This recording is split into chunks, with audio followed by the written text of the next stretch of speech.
Magandang araw sa inyo. Eto na naman ako, magluluto ng amin namang ulam for dinner. So, ang lulutuin ko ngayon ay chili crab. So, lalagyan ko po yun ng bawang, luya, sibuyas, at saka jalapeno pepper.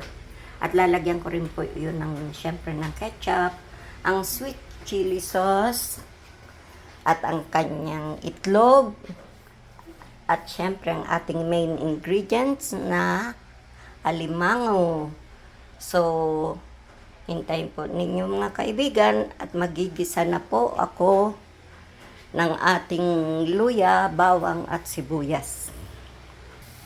So, okay na po ang ating mga sangkap. So, ilalagay ko na po ang ating crab.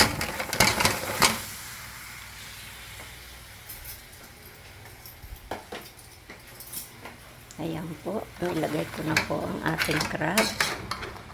Haluin ko. So, papakita ko naman po pag umiyang malapit ng maluto. So, heto na po ang aking lutong sweet chili crab. Heto po, sana po yung nagustuhan ninyo. So, have a good day, guys. See you tomorrow again. Have a nice day. Bye.